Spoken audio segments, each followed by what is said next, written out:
Nós estamos estudando o livro de Filipenses, focando a saúde mental, a plenitude espiritual e nosso equilíbrio emocional.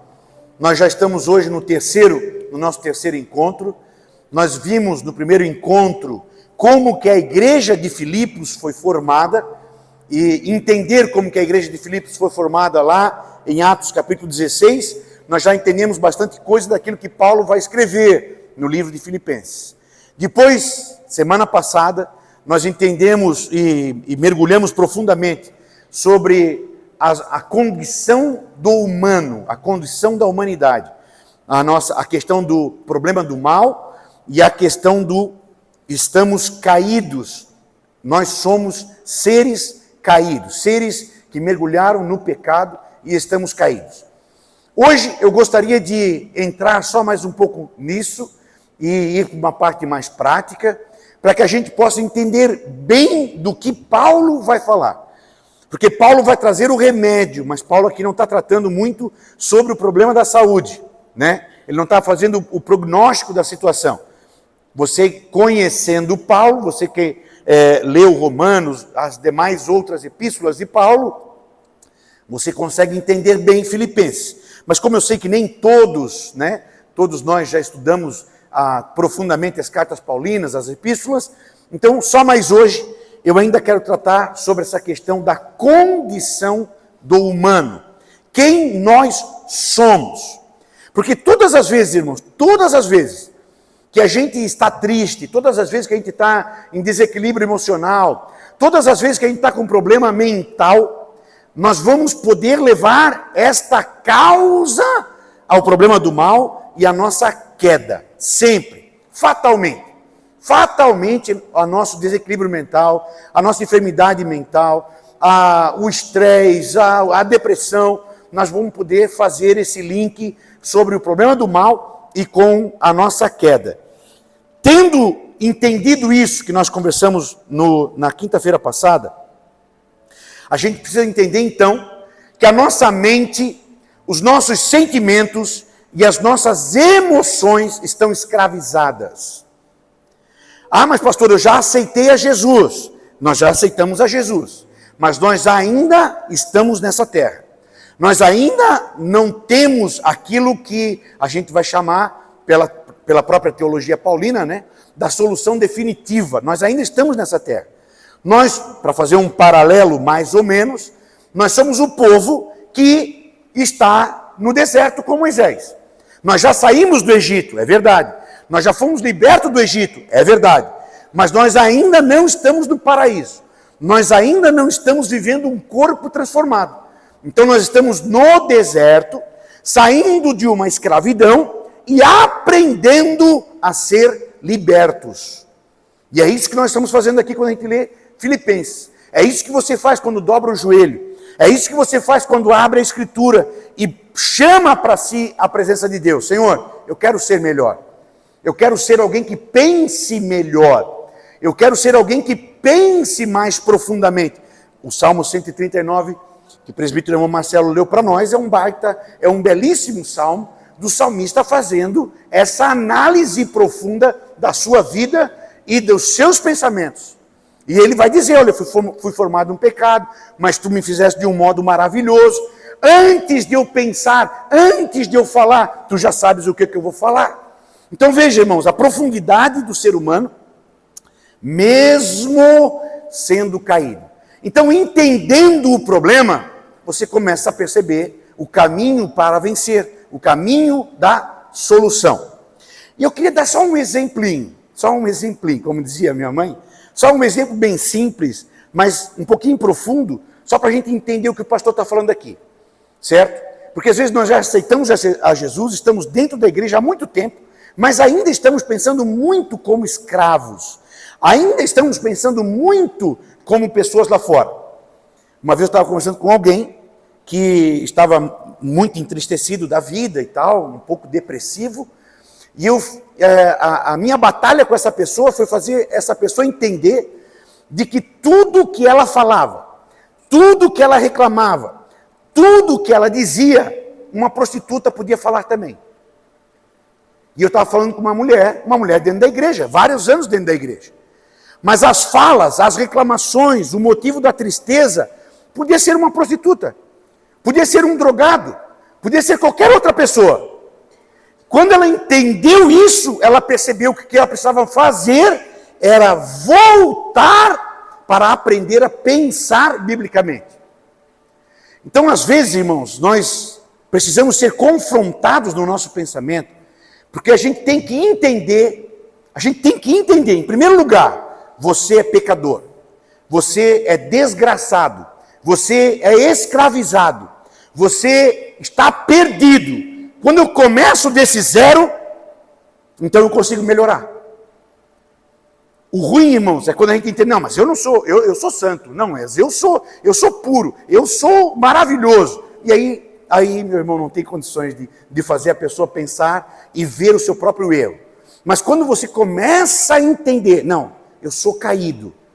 Mas como que eu posso fazer então para ter um casamento melhor? Eu tenho que aprender isso na Escritura. Como que eu posso aprender a lidar com finanças melhor? Eu tenho que aprender na Escritura. Como que eu posso fazer para ser um amigo, um pai, sei lá, como que eu posso fazer qualquer outra coisa melhor? Eu tenho que voltar para a Escritura. Porque o que tu sabe, preste atenção nisso, irmãos. Isso é meio triste ouvir, mas é uma grande verdade. O que tu sabe e o que tu pensas, 99% está errado. Difícil a gente ouvir isso. 99% do que eu penso está errado, pastor. 99% daquilo que o ser humano natural, normal, vai pensar, se for colocar na ponta do lápis, está errado. Só para a gente ver o tamanho da nossa queda, irmãos. O quão profundo foi a nossa queda. Vamos lá, só um exemplo bem rapidinho. Põe para mim ali, Heber, por favor, a sequência. Jesus, Lucas capítulo 9, versículo 23 e 24. Lucas capítulo 9, versículo 23 e 24. Nós somos assembleianos, a gente é evangélico pentecostal. Isso aqui, esse texto, é um versículo chave para nós. Nós já ouvimos muita pregação disso, a gente já leu muitas vezes esse versículo, mas vamos ver se a gente consegue pensar esse versículo. Diz assim Jesus dizia a todos: se alguém quiser vir após mim, negue a si mesmo, tome cada dia a sua cruz e siga-me. Pois quem quiser preservar a sua vida, este a perderá.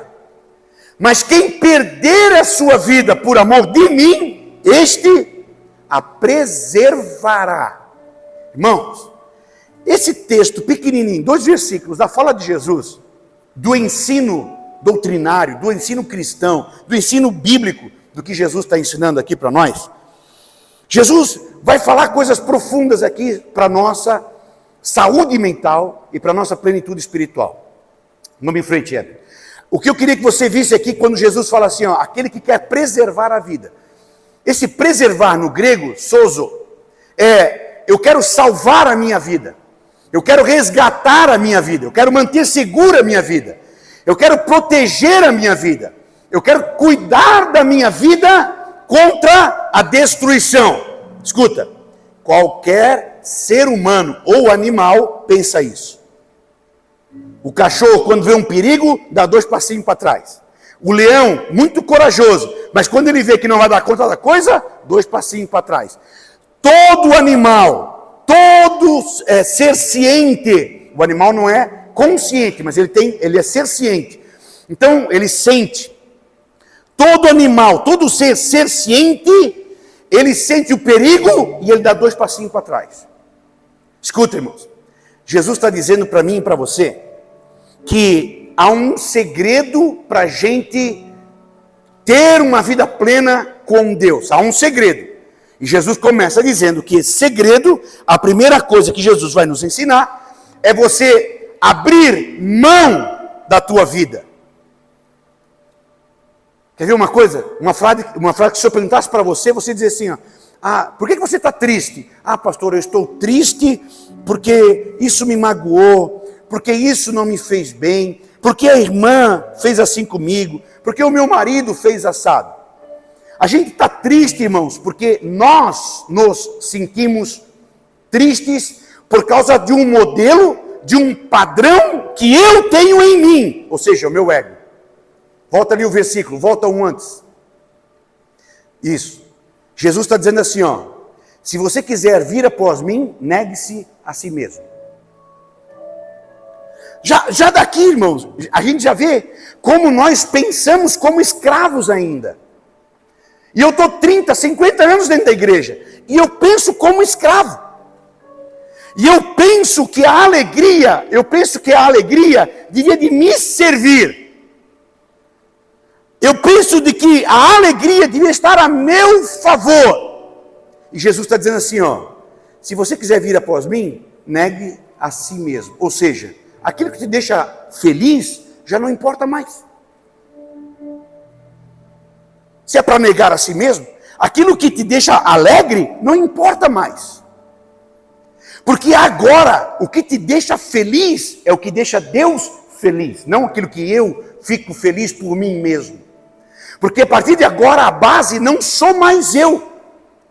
Eu não sou mais o modelo para a minha felicidade. Eu não sou mais o padrão para a minha felicidade. O meu modelo e o meu padrão é Deus.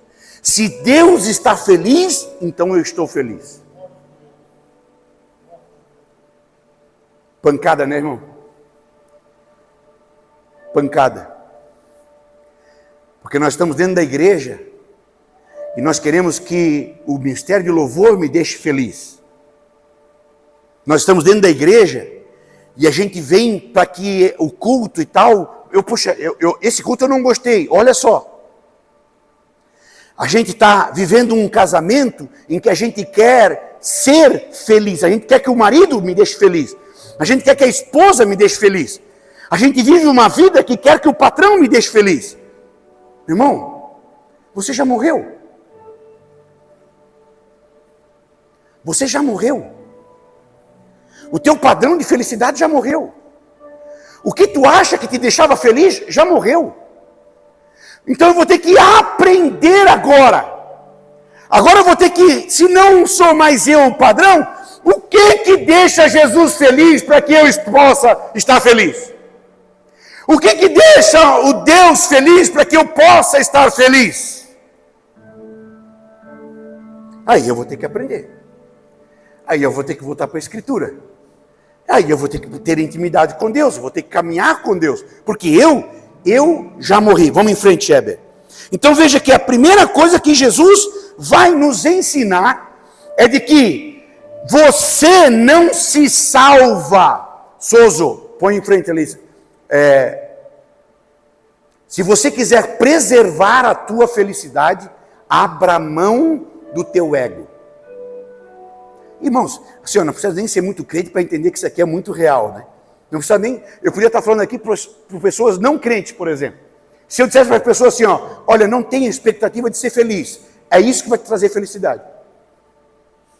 Porque o que me traz infelicidade é quando eu espero muita coisa do Bruno e o Bruno não me satisfaz. Agora, se eu não espero do Bruno, aquilo tudo que o Bruno fizer, para mim está tranquilo. Jesus está dizendo assim, ó, se você quer preservar, se você se acha que pode se fazer feliz, se você se acha que pode te salvar, se você se acha que pode te resgatar, se você se acha que pode trazer segurança para você, se você se acha que pode trazer proteção para você, você vai ser a pessoa mais infeliz desse mundo. E aí Jesus diz assim, ó, agora, se tu abrir mão disso, e tu andar comigo, e tu confiar em mim, tu vais ganhar vida. Oh, aleluia. Aleluia. É isso que eu estou falando, irmãos, que é Filipenses. Filipenses vai fazer eu entender de que eu preciso entender que eu sou caído, que eu sou pecador, de que eu sou um desgraçado. E se isso é verdade, irmãos, eu queria muito que você entendesse isso. Eu queria muito que você entendesse isso. Porque quando eu entendo isso, irmãos, mas então eu vou ter que aprender agora a fazer a coisa certa. Quer ver uma coisa interessante? E vou colocar eu como exemplo, não tem problema. A questão da nossa sexualidade. Com que nós aprendemos sobre sexo, irmãos? Brasileiro, estou falando aqui da nossa cultura, nós. Com que nós aprendemos sobre sexualidade? Eu não aprendi sobre sexualidade em casa. Eu não aprendi com meu pai abrindo a Bíblia e falando comigo, Toninho, teu sexo é masculino, teu sexo funciona assim, o teu sexo é para proteger a mulher, é para cuidar da mulher, é para honrar a mulher, o sexo da mulher é assim. Não aprendi com isso na Bíblia, irmãos. Onde é que fui aprender sobre sexo? Eu fui aprender sobre sexo com pornografia. E durante muito tempo da minha vida, viciado em pornografia. Aí eu caso. E aí eu vou para um casamento. Como é que vai ser a minha sexualidade dentro do casamento?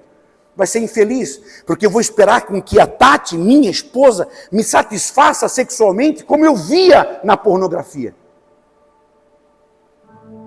Eu vou destratar a minha esposa, eu vou humilhar a minha esposa, eu vou desonrar a minha esposa. Uma coisa que é extremamente básica do ser humano, sexualidade. Mas chegou um tempo que eu disse, não, isso aqui está tudo errado. Eu preciso aprender a fazer o certo. Que maravilhosa decisão que fui tomar na minha vida. Voltei para a Escritura, irmãos. E fui aprender na Escritura sobre sexualidade. Fui aprender na Escritura o que é ser um marido. Fui aprender na Escritura o que é ser homem. Porque tudo que eu sabia de ser homem, tudo que eu sabia sobre sexualidade, estava errada. E às vezes a pessoa está dentro da igreja várias vezes, e eu tentando manter, eu tentando preservar, eu tentando o sozo da minha vida. Não, é eu que vou me salvar, é eu que vou me resgatar, é eu que vou manter isso, é eu que vou manter seguro. Meu irmão, o básico da vida da espiritualidade em Jesus é abrir mão disso, cara. O básico que Jesus está ensinando para nós, abre mão disso. Se você não abandonar o teu ego, se você não abandonar o que você acha para aquilo que é a certeza em Jesus, nunca você terá vida. O ensino de Jesus é contracultural. O ensino de Jesus é contra a lógica natural. É contra a lógica natural. Se tu queres manter a tua vida, abre mão. É contra a lógica. Por isso que nós não fizemos. Por isso que tem crente que não faz. Por isso que tem crente que quer manter a esposa como ele acha. E por isso que tem um casamento infeliz. Porque nunca foi entender pela Escritura o que é um casamento. Nunca foi entender pela Escritura o que é viver junto. Porque ele tem um plano. Porque ele tem uma ideia. E ele quer manter aquilo. E Jesus diz assim, esse sozo aí que tu tens. Abre mão disso. Vamos em frente, Heber. Então aqui, irmãos, vamos em frente. Jesus vai corrigir nosso pensamento caído. E o problema do nosso pensamento caído, irmãos, é de que as nossas emoções, os nossos sentimentos estão caídos. Vamos ler a Bíblia, por favor. Primeiro, Romanos 1, 21 a 25. Pode deixar aqui, a gente vai abrir no texto mesmo aí. Romanos, capítulo 1, 21 a 25. Abra aí, por favor.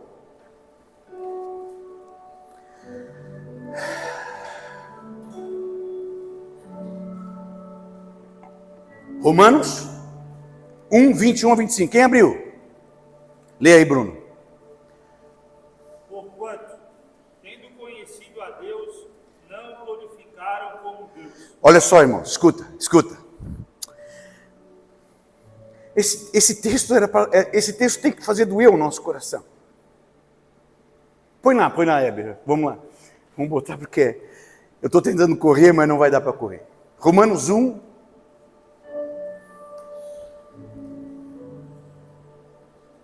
21 a 25. Escuta, irmãos. Não vou correr, vamos mais devagar. Escuta.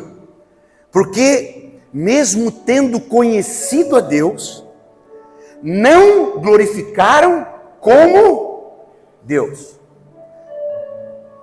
Eu estou dentro da igreja, eu conheço Jesus, mas eu não abro mão da minha segurança.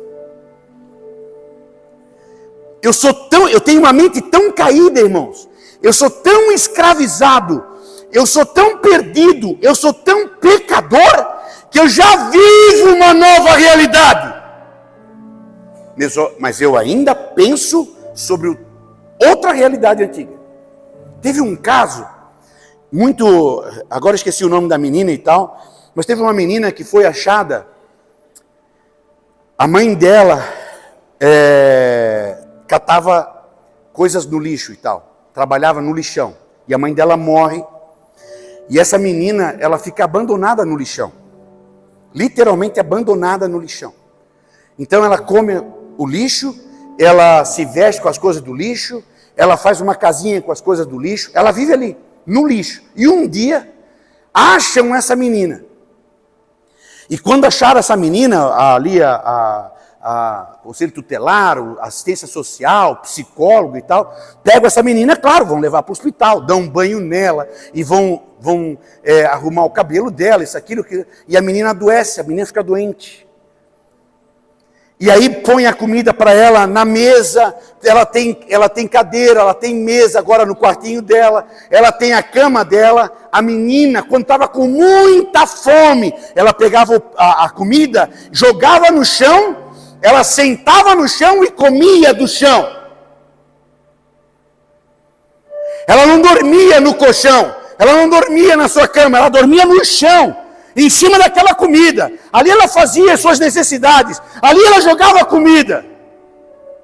Veja, irmãos, nós somos isso, irmãos. Nós nascemos no pecado, nós nascemos assim, e aí a gente é salvo, Deus nos põe numa mesa, mas a gente não consegue comer aquela comida na mesa. Conhecendo Deus, não glorificam a Deus.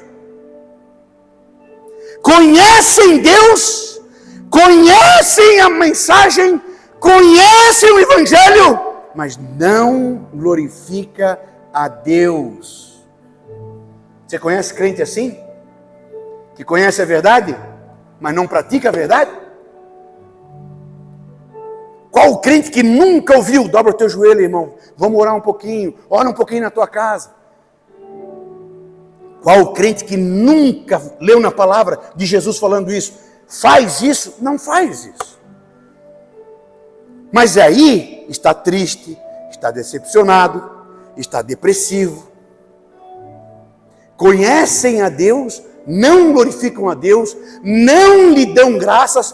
Pelo contrário, tornaram-se fúteis nas suas especulações, e o seu coração insensato se obscureceu. Então você vê hoje crentes, ao invés de evangelizar, então você vê hoje crentes, ao invés de falar de Jesus, estão discutindo Calvino, estão discutindo Armínio, especulações inúteis, coisas idiotas.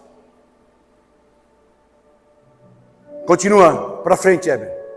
Dizendo-se sábio, tornam-se loucos. Substituíram a glória do Deus incorruptível por imagens semelhantes ao homem. Eu vi pastores na eleição passada, pastores, uma convenção de pastores. Bolsonaro entra, estava cantando o hino da harpa, o Bolsonaro entra no palco, cantando o hino da harpa, o Bolsonaro entra, todo mundo para de cantar e começa a falar, ela começa a clamar mito, mito, mito. Substituíram a glória do Deus incorruptível por imagem semelhante aos homens. Nós fizemos isso, irmãos. Corruptível, aves, quadrúpedes, 24, Heber.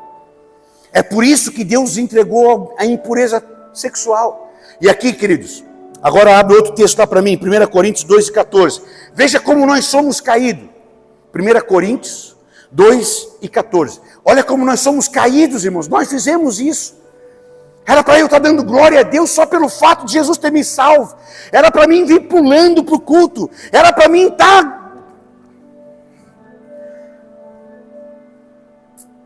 Mas eu estou triste.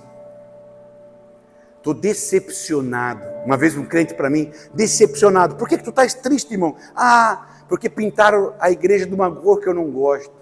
Não é de pegar um pedaço de pau e rachar nas costas. Se eu vou ficar triste porque a igreja foi pintada numa cor que eu não gosto, se eu vou ficar triste, veja, irmãos, isso é motivo de tristeza, por quê? Porque o padrão da felicidade sou eu. Se você faz o que eu gosto, então eu fico feliz. Veja, estou com as mãos agarradas, estou tentando me salvar no meu padrão, estou tentando me salvar. Cara, tu nunca vai ser feliz assim, abre mão disso. Olha o que diz Paulo em 1 Coríntios 2,14. O homem natural não aceita as coisas do Espírito de Deus, pois lhes são absurdas, e não pode entendê-las, pois se compreendem espiritualmente. Isso aqui, irmãos, o homem natural nunca vai entender. Eu tenho que abrir mão para ganhar? Se eu quiser viver, eu tenho que morrer? Nunca vai entender isso. Tem crente que não entende, imagina um homem natural. Então aqui, Paulo vai nos deixar claro de que o pecado não afeta somente as nossas ações, mas todo o nosso pensamento, todo o nosso modo de pensar, toda a nossa forma de pensar está caída. Antes de você tomar qualquer decisão, antes de você concluir qualquer coisa, vá para a Escritura. Será que eu estou pensando certo? Será que eu estou com razão para estar triste mesmo? Será que eu estou com razão para estar nessa depressão? Eu tenho razão para isso? Eu tenho motivo para isso de verdade? Vamos em frente, 2, Heber, por favor. Então, Paulo vai nos colocar, irmãos, de que essa preservação, Jesus, melhor, é uma ilusão. Aquilo que eu acho que eu tenho controle, aquilo que eu acho que eu mando, aquilo que eu acho que eu faço, irmãos, isso é uma ilusão, isso é uma mentira, isso só funciona porque você está no pecado. Se você acha que controla a tua vida, se você acha que controla o teu marido porque ele te obedece, se você acha que você controla o teu filho porque o teu filho faz tudo o que você pede, deixa ele fazer 16 anos. Deixa ele ter um pouquinho mais de força que você. Uma vez eu conversava com uma mãe que elogiava o filho demais. E aí eu fui conversar com o filho, um outro dia, deu certo de eu conversar com o filho, fizemos uma viagem juntas, e o filho para mim, pastor, eu só quero fazer 15 anos, vou fugir de casa. Veja como o pecado me ilude, irmãos. O filho maravilhoso, só estava esperando fazer 15 anos. Queridos, a verdadeira vida não é aquilo que você tem na tua mão. A verdadeira vida é aquilo que você abre mão e entrega, e aquilo que Deus vai lhe dar. Não sou eu que controlo isso, essa é uma mentalidade nossa. Por que a gente não consegue ter paz no pensamento? Porque eu quero controlar as coisas. Porque eu quero comandar as coisas. Desde que nós nascemos, nós somos ensinados que é você que controla. Desde que eu nasci, você é o machão, você é o homem, você é o cara da casa. E a gente aprende isso. E a gente aceita Jesus e continua acreditando nessas besteiras. Abre mão disso. Abre mão do que você acha que é a tua segurança. Senhor, se não fores tu, Senhor.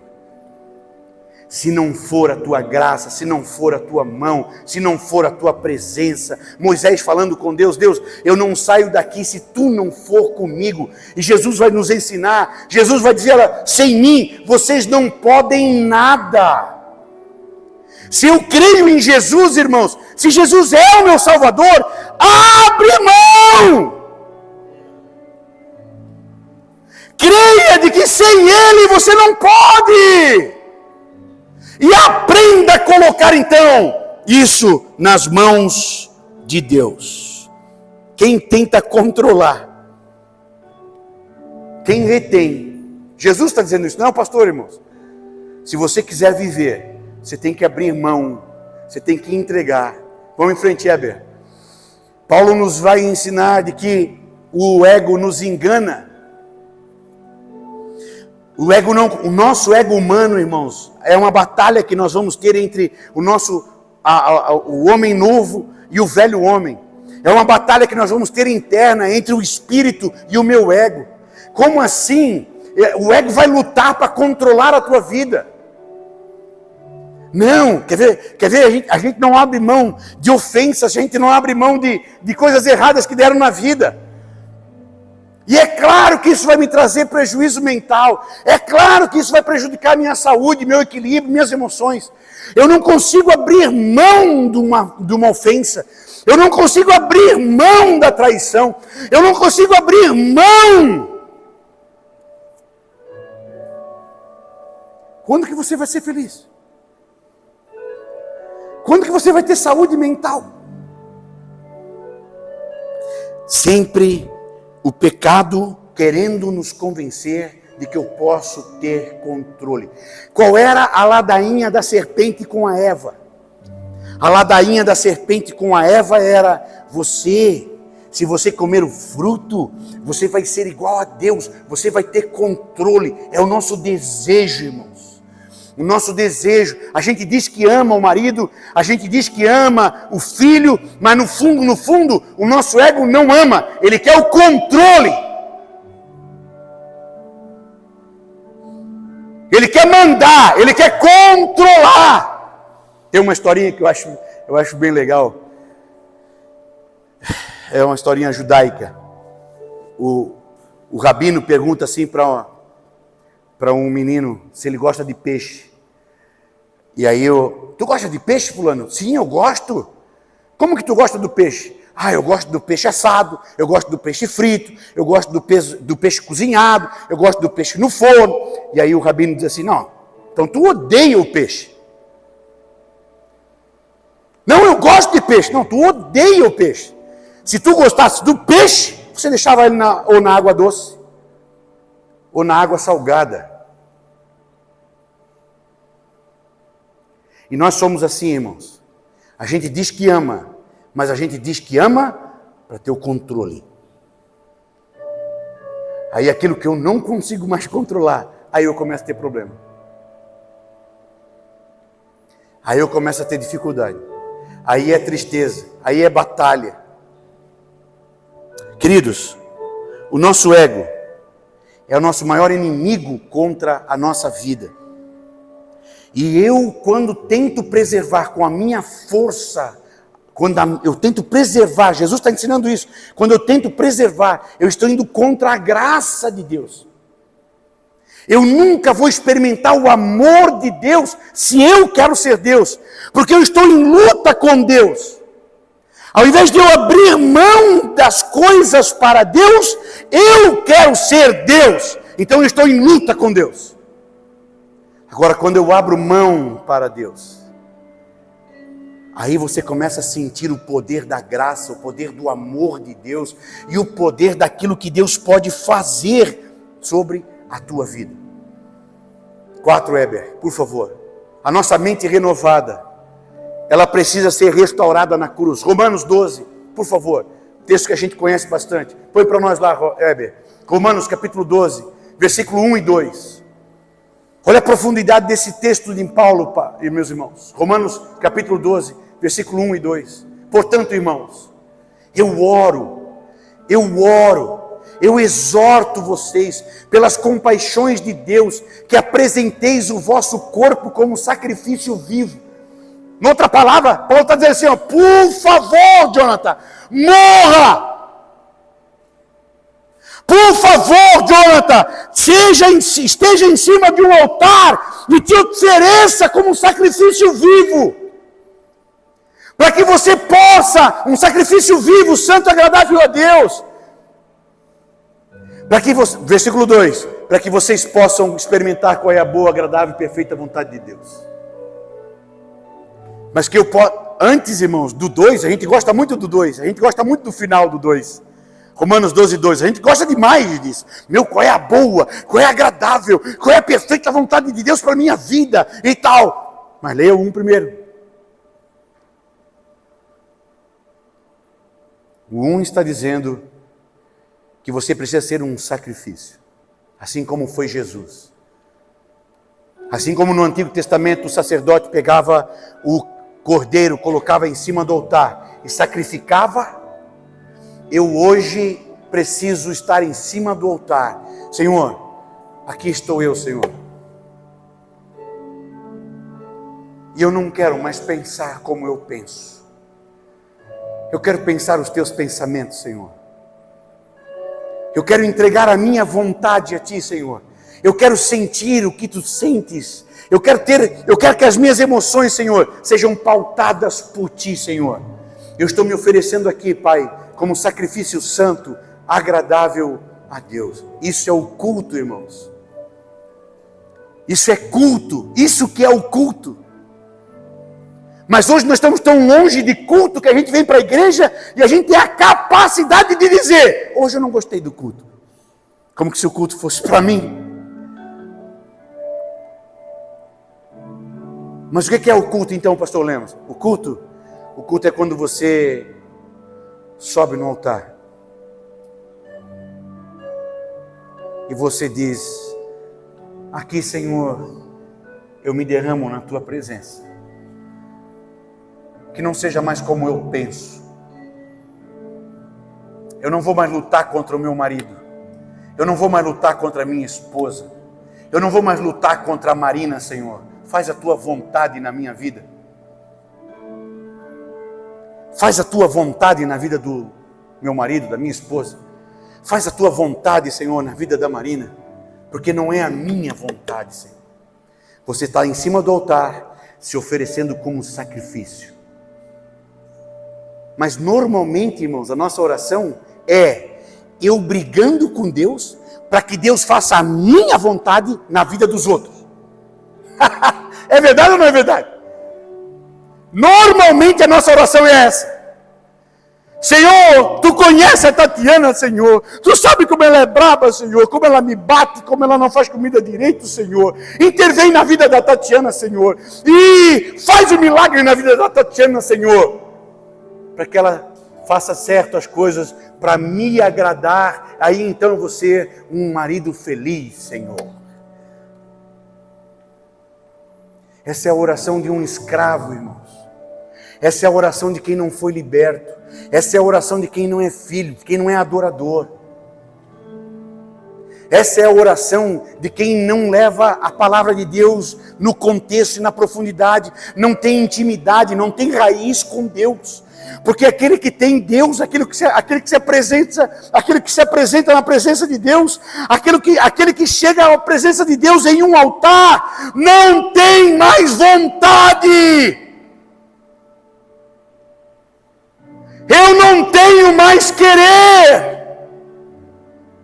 E a minha alegria, Senhor, é quando tu realizas a tua vontade sobre a minha carne. Oh, aleluia. Que milagre de Deus, meu irmão. Que milagre de Deus. Pensa no milagre de Deus de alguém que tinha desejos homossexuais, um homem que tinha desejos homossexuais, de namorar, de se relacionar com outros homens, aceita Jesus, e ele vem cheio dessas vontades, ele vem cheio desses desejos, mas ele entrega a sua vontade nesse altar, em um culto. Mas não é só o homossexual, irmãos, eu também preciso disso. Porque eu acho que o STF tem que ser assim. Eu acho que o governo tem que ser assado. Eu acho, irmão, mata isso daí. Mata isso daí. Coloca isso daí em cima de um altar e presta culto a Deus. 5. Vamos em frente, Hebe. Escuta. O mundo disse para mim, desde que eu nasci, cuida de ti mesmo. E Jesus vai dizer, Negue a ti mesmo. O mundo diz para mim, preserve a tua vida. E Jesus diz para mim, entrega a tua vida para mim. O mundo diz para mim, você é o centro. E Jesus diz para mim, toma a tua cruz. Siga-me. Eu sou o centro. Aleluia. Os irmãos percebem como tem que pensar diferente para fazer isso, irmãos? Você consegue entender que eu tenho que mudar para pensar assim? Eu tenho que mudar completamente para pensar assim? Eu tenho que mudar os meus sentidos, irmãos. Minha visão, audição, meu tato, paladar, todos os meus sentidos são feridas. Por causa do pecado, são feridas contra o Espírito. Vamos em frente, Heber. O pecado deforma os meus sentidos. Romanos 7, 18, Efésios. Vamos ler Efésios, por favor. Efésios, capítulo 4, 17 e 19. Efésios 4, 17. Olha que texto fantástico de como o pecado, ele corrompe os meus sentidos. Portanto, digo e dou testemunho no Senhor que não andeis mais como andam os gentios. Você não pode olhar as coisas como o gentio olha. Você não pode sentir as coisas como o gentio sente. Portanto, digo e dou testemunho no Senhor que não andeis mais como andam os gentios em pensamentos fúteis. 18. Obscurecidos no entendimento, separados da vida de Deus pela ignorância e dureza do coração, havendo-se tornado insensíveis, entregaram-se à devassidão para cometer com avidez todo tipo de impureza. Hoje, irmãos, está tão fácil e está tão lixo o cristianismo, que você vê Daniela Mercury, por exemplo, cantando os nossos sucessos gospel. Sabe por que a Daniela Mercury canta os sucessos gospel?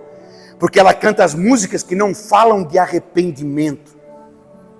Porque ela canta as músicas que não falam do poder e do sacrifício do Cristo. Ela canta as músicas que nós cantamos dentro da igreja. A Daniela Mercury canta as músicas que nós cantamos dentro da igreja. Porque nós não cantamos mais sobre arrependimento. Nós não cantamos mais sobre a necessidade da salvação. Nós não cantamos mais sobre a necessidade de mudar pensamento.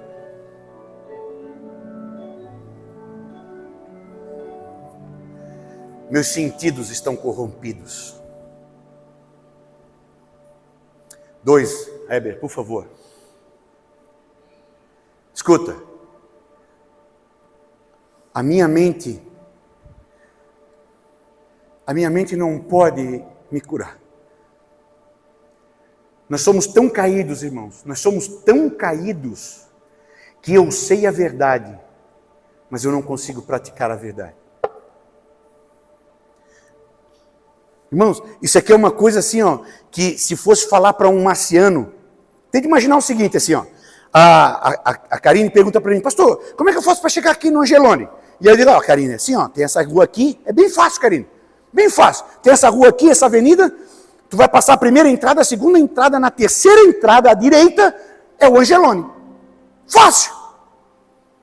E aí eu falo para a Karine pega o carro e tal, e daqui a 20 minutos, pastor, eu não achei o Angelone.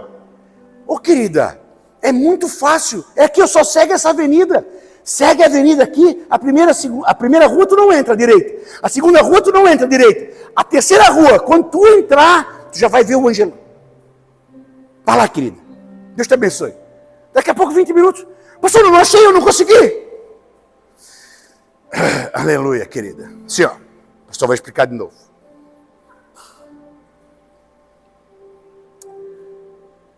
Sabe qual é a nossa tristeza, irmãos? A nossa tristeza é que a gente fala uma vez, a gente fala 2 vezes, a gente fala 3 vezes. Você já sabe a verdade, mas você não consegue achar. Por que isso acontece, irmãos? Porque nós somos caídos. Nós temos que ser transformados, nós temos que ser libertos no nosso pensamento. Uma coisa é minha mente saber a verdade, outra coisa é o meu corpo praticar a verdade. Uma coisa é eu saber que aquilo é pecado, que ali, que o adultério, que eu vou machucar a Tati, que eu vou destruir o coração da minha filha, mas mesmo sabendo isso, ou você acha que Davi pecou por ignorância, ou você acha que Sansão pecava por não conhecer? Tadinho do Davi, tadinho do Sansão. Ou você acha que Caim mata Abel sem saber o que ele está fazendo? Eu sei a verdade. Escuta, irmãos, eu sei, mas eu preciso ser tocado pelo Espírito Santo de Deus, para que o meu corpo corresponda à verdade que eu sei. A coisa mais triste de você conversar com um adúltero, a coisa mais triste de você conversar com um drogado, é você ouvir da boca do drogado: pastor, eu não quero isso. Eu não quero jogar meu dinheiro fora. Eu não quero isso, pastor. Você ouve de um adúltero: eu amo a minha esposa. E não é brincadeira, irmãos, é verdade. Eu amo a minha esposa, e o cara em lágrimas. Mas mesmo assim, eu fiz aquilo.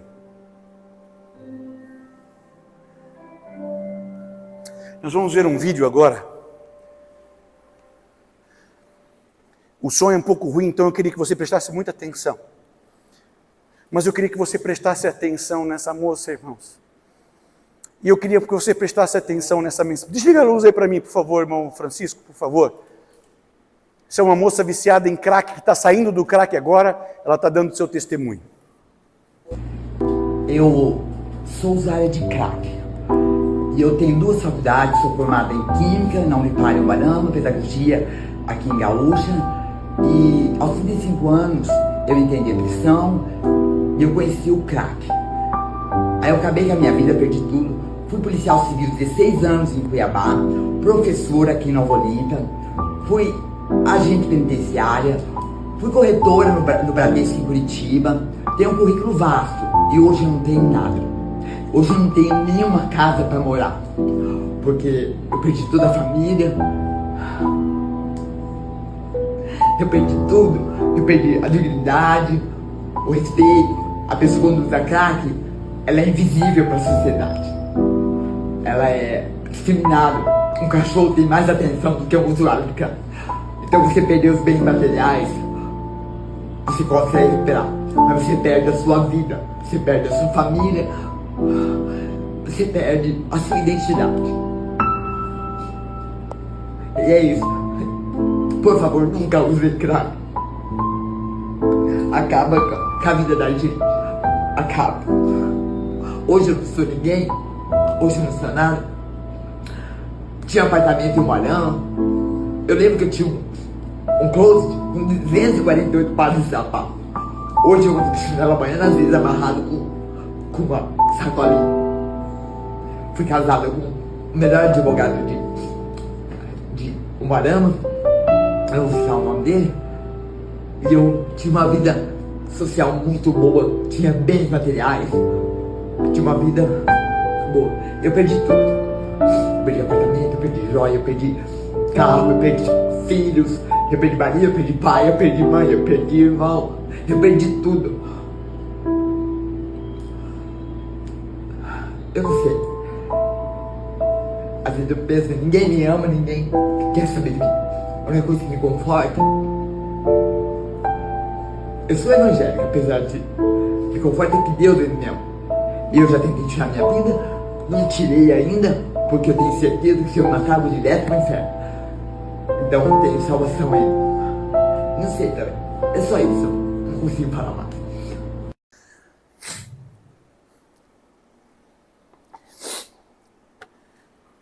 Sabe qual é o triste disso, irmãos? É de que se você fizesse uma filmagem com Sansão, ele falaria a mesma coisa. Davi, depois do adultério, ele peca, ele perde o reino, e um dia ele tá só com a roupa do corpo. Ele saiu fugido de Israel, saiu fugido de Jerusalém, só com a roupa do corpo, só com a roupa do corpo. Uma manta, cueca, descalço. Ele está fugindo de Jerusalém. Se você pegasse um celular e fosse falar com Davi, ele falaria a mesma coisa. Eu era rei, eu tinha um reino, eu tinha uma mansão.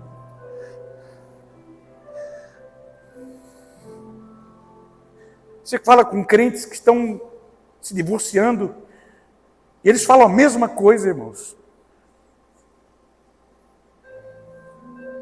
Eu casei na igreja, foi tão bonita a nossa festa, nós compramos um carro, nós tínhamos casa, e daqui a pouco, é isso, meus irmãos.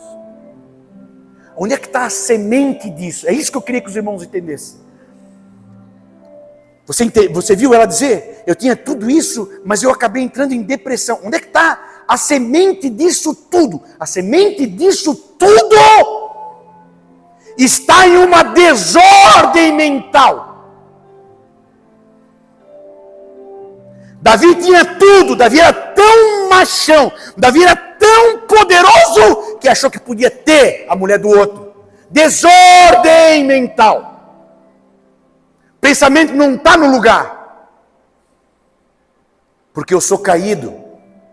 3, Heber. Eu sou caído. Eu preciso ser restaurado. Essa regeneração tem que ser feita pelo Espírito Santo de Deus. A única solução para o meu pensar, irmãos, para que eu não repita essa história dessa mulher, para que eu não repita a história de milhares da Bíblia, ou da minha família. Eu preciso cuidar do que eu estou pensando. Eu preciso cuidar dos meus pensamentos, porque os meus sentimentos são caídos, irmãos. Eu sou pastor. Me lembro que uma vez, numa igreja que eu pastoreava, tinha uma irmã que todo final de culto vinha e queria abraçar e queria alisar. Eu sou pastor. E os meus sentimentos são caídos se eu não cuidar, se eu não vigiar. A segunda vez, eu já chamei a Tati e disse, meu amor, isso aqui não está certo, me ajuda aqui. E eu colocava a Tati na frente, ela ia na frente, e sempre ele comigo. Não tem santo, irmãos, não tem santo. Pastor Jimmy Swaggart era um grande homem de Deus, caiu por adultério. Agora o pastor Lawson, ano passado, um grande homem de Deus, caiu por adultério. O nosso sentimento é caído.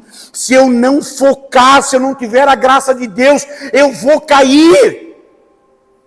Não importa se você tem 2 faculdades, não importa se você tem 248 pares de sapato, você vai cair. O meu sentimento, as minhas emoções precisam ser restauradas pelo poder do Espírito Santo de Deus. Não é nem pelo que eu sei, porque eu sei o certo. Não é nem pelo que eu acho, ou o que eu acho importante, porque eu não tenho força para isso. Eu sei que se eu trair a Tatiana, eu vou acabar com o meu ministério, vou envergonhar a igreja, vou destruir a minha filha. Eu sei isso. Mas se não for Deus, mesmo assim, eu vou fazer. A única solução, irmãos, é a regeneração operada pelo Espírito Santo. Leve a sério isso. Leve a sério isso. Sabe esse sentimento de tristeza que você tem? Se você não levar a sério isso na presença de Deus, essa tristeza se transforma na depressão, e essa depressão vai fazer aquilo. Sabe isso que você acha que, não, tem que ser do meu jeito. Tanta gente que eu conheço, pastor, não quero mais fazer, porque quando eu quero fazer, tem que ser do meu jeito. Meu irmão, não é do teu jeito, não é do meu jeito. A igreja não é minha, não sou dono da igreja, não sou dono da Tati, não sou dono da Marina, não sou dono de mim. Não é do meu jeito. Vamos orar e vamos fazer do jeitinho dele. Aleluia. Essa restauração, irmãos, Ela não é um passe de mágica, não é uma roda de macumba, não é um passe de mágica. É você ir crescendo, é você permanecendo e crescendo paulatinamente.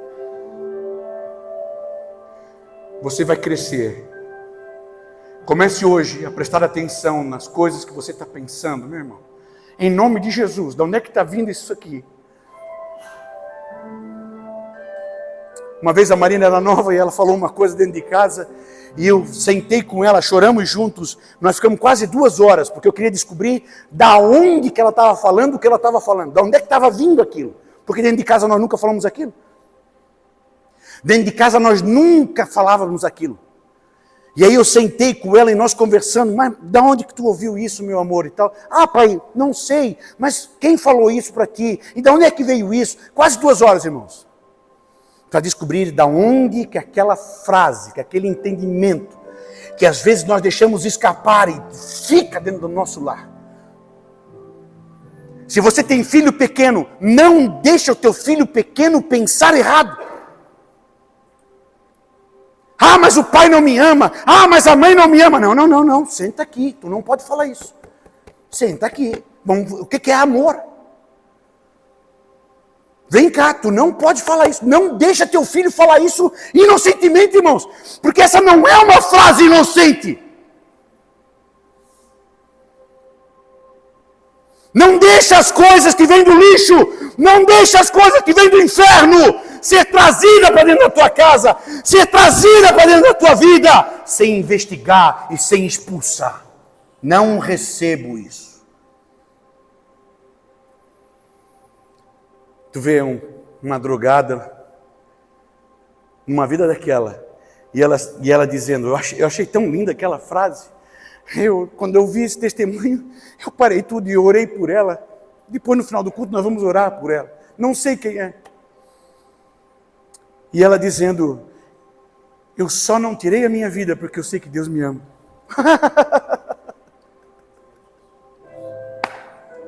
Ela sabe tudo agora da vida, irmãos. Ela sabe tudo da vida agora. Precisou chegar lá embaixo, perder tudo. Mas não perdeu ainda a certeza de que tem um Deus.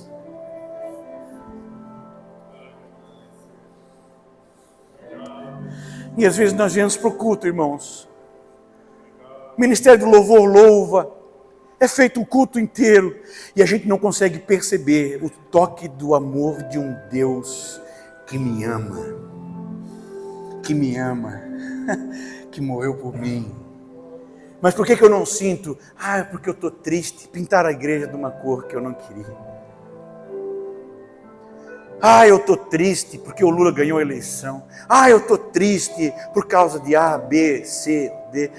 Irmão, em nome de Jesus, coloca o teu sentimento num altar e te ofereça como um culto vivo a Deus.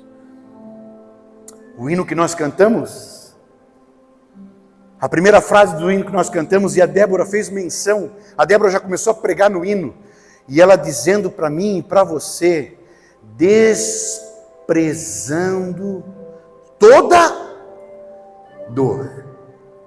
Eu vou cantar, aleluia. Vamos em frente, Heber.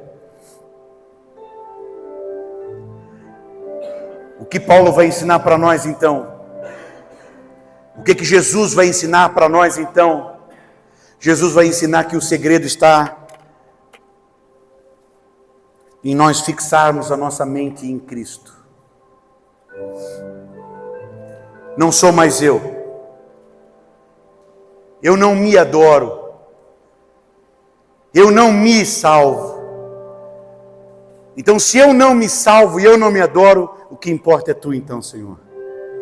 Fixar os nossos olhos, fixar a nossa mente em Cristo Jesus. Esta é a solução para que nós possamos alcançar esta paz e viver desta paz. Vamos em frente, Heber. Para o final, irmãos, eu queria deixar uma tarefinha para você. Se você pode, faz uma foto aí, porque para escrever vai muito tempo. Mas faz uma foto aí, eu queria deixar uma tarefinha para você. Para a sua saúde mental. Escuta.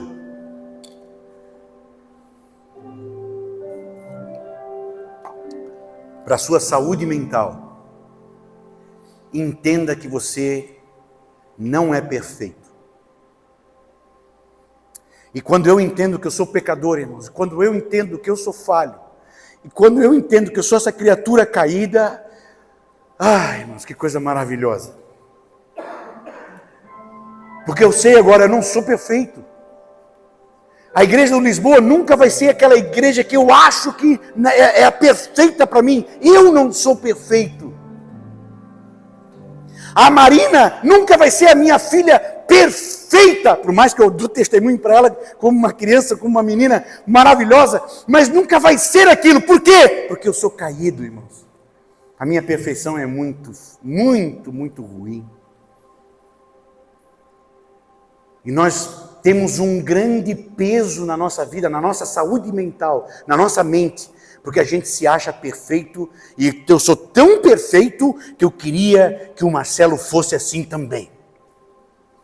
Eu queria que o Marcelo orasse como eu oro, eu queria que o Marcelo pregasse como eu prego, eu queria que o Marcelo entendesse o que eu quero fazer, e ele fizesse antes de eu pedir. Aí sim, nossa, eu seria feliz com o Marcelo. Eu não sou isso tudo, irmãos. Eu não sou modelo para o Marcelo. E quando você entende isso, que você não tem que ser o pai perfeito, você não tem que ser a mãe perfeita, a esposa perfeita, você não tem que ser o filho perfeito. Você tem que ser um marido no altar, você tem que ser uma esposa no altar, você tem que ser um obreiro no altar, você tem que ser um funcionário, um empregado no altar. Perfeito é Jesus, e é no altar que Ele vai nos transformando. É no altar que Ele vai realizando em nós essa libertação do homem caído, num homem maravilhoso, num pai maravilhoso, num alguém que vai deixar o seu legado, para a sua saúde mental. Segundo, para o seu equilíbrio emocional. Aceite as tuas falhas. Cuidado, Arthur, cuidado, cuidado. Aceita as tuas falhas. Escuta, aceita as tuas falhas. Veja que coisa maravilhosa, irmãos. Aquela menina ali no crack, aquela mulher no crack, ela dizendo assim, eu perdi tudo, eu desgracei a minha vida. Escuta, olha que coisa maravilhosa. Ela está reconhecendo as suas falhas. E ela diz assim, mas eu sei uma coisa. Eu sou amada. Sabe por que a gente se mata, irmão? Sabe por que do suicídio? Porque o suicida consegue fazer a metade desse caminho. Porque o suicida entende que ele falhou. O suicida entende que ele é caído. O suicida entende que ele não pode mais. O suicida entende que ele não tem condições. Mas ele não faz a outra metade do caminho. Quer entender? Mas eu sou amado. Mas eu sou amado. E porque eu sou amado, eu consigo sair. E porque eu sou amado, eu consigo ressuscitar. Aleluia. E porque eu sou amado, eu vou ser ressuscitado. Aleluia. Aleluia. Jesus está morto. Jesus leva o nosso pecado sobre ele. Sábado Jesus está morto, sexta-feira Jesus morre, sábado Jesus está morto, Jesus está levando o pecado, Jesus está morto dentro de um túmulo. Mas o que vai ressuscitar Jesus? O que vai ressuscitar Jesus é Jesus saber, eu sou amado, eu tenho um Pai. E Paulo vai dizer várias vezes, Deus, pelo seu poder, ressuscitou Jesus. Aleluia. Não tem uma pessoa, irmãos, não tem uma pessoa no universo, seja o que tipo de pecado tiver feito, seja o pecador que for, que se reconhecer falho, pecaminoso, pecador.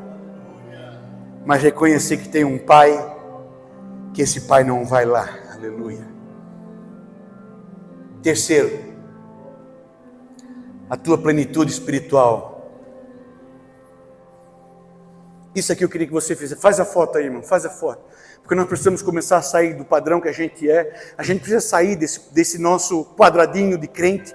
E a gente precisa começar a entender que eu dependo de Jesus. Eu dependo de Jesus. Mas não só quando está doente. Ai, Jesus me cura. Não só quando precisa de um socorro. Ai, Jesus, estende a mão aqui. Não, eu preciso de Jesus.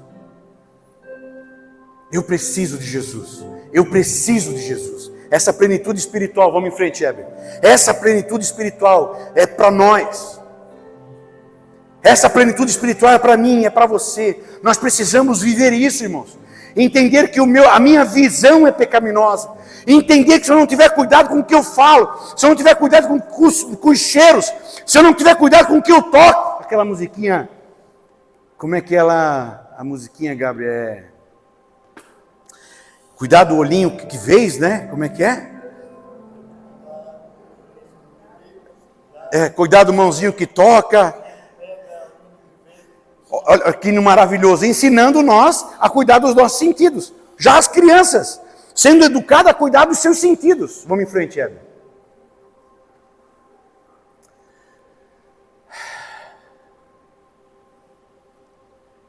Hoje é quinta-feira, se puder ainda hoje. Mas daqui para frente, na tua oração, comece a reservar um tempo você com Jesus, para descobrir a tua identidade em Jesus. Vocês ouviram o que aquela menina falou? É por isso que eu gostei do testemunho dela. Não sei se você ouviu, ela falou assim, ó, eu perdi a minha identidade. Eu perdi tudo. Eu perdi a minha identidade. Que maravilha ouvir isso, irmãos. Eu perdi a minha identidade. O problema não é esse. O problema é que a gente não acha mais a nossa identidade em Cristo Jesus. Senhor, quem é o Lemos para ti? O que de mim tu queres, Senhor? Comece a olhar para Jesus, irmãos. E começa a descobrir a tua identidade. Não olha para quem pecou, não olha para quem errou, não olha para quem você acha que é melhor do que você, não olha para quem você acha que é pior do que você. Teu modelo é Jesus. Teu padrão é Jesus. Começa a construir a tua identidade com Jesus. Jesus faz assim, faça também. Jesus pensa assim, pense também. Jesus vai aonde? Vai lá também. Comece a fazer, construir a tua identidade em Cristo Jesus. Amém?